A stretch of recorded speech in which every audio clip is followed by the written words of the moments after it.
partially sighted or low vision, mahigit 2 milyon kasama kayo doon.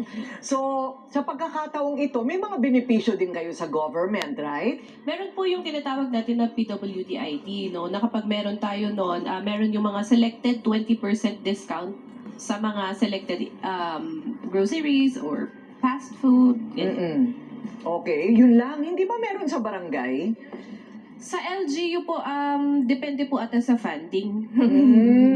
Opo, depende sa funding. Sa Ifugao kayo, ano? Yes po. Oo, malamig. Kaya 6 ang kanilang anak. Oo, Yes po. 6. Dalawa po yung kasama namin and the other kids thank you so much pala sa aking mama and sa aking mama-in-law kasi sila ang Nag-aalaga. Lahat nag-aaral. Yes po. Oo, dapat. Yes. Dapat, di ba? Nag-aaral kayo. Okay, anong pangarap mo pa para sa kanila? Ako naman po, simple lang, hindi ko naman hinahangad yung grandiose life for them. Ang sa akin lang po ay maibigay yung mga basic necessities nila and yung hindi lang sila kinukulang in their daily basic needs. Okay na sa akin yun. Ayun. Tsaka dapat healthy, no? Yes po. Ang sabi nga nila, yung mga hindi masyadong nakakakita, yung pa yung talagang nakakakita na nararamdaman mo yon na parang mas klaro sa'yo ang gusto mong mangyari sa buhay mo?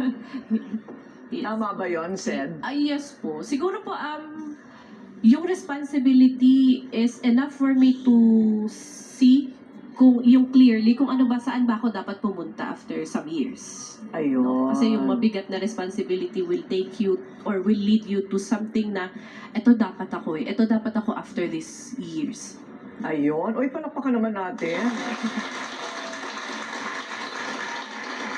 Okay, ano sabi ng mga kamisis natin? Ay, naku, ate ko rin, kahanga-hanga silang mag-asawa. Ito si Ate Beth, Tira. Ano po ang pakiramdam na hindi mo man ninyo man lang nakita ang itsura ng mga anak niyo?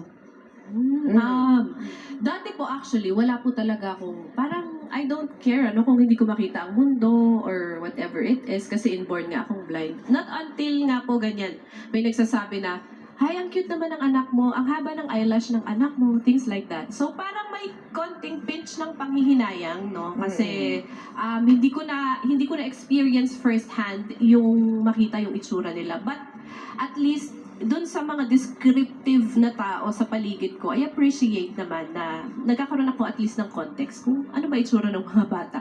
Hindi man visual aspect. Ayun, tama. May umiiyak Pero na rin. maganda talaga mga anak mo. May umiiyak doon, ate ko rin. Oo nga. Ito si Ate Weng may tanong din po. Sa ganyan po kalagayan ninyo pareho, paano nyo po, hindi po ba mahirap yung pag-aalaga sa mga anak ninyo sa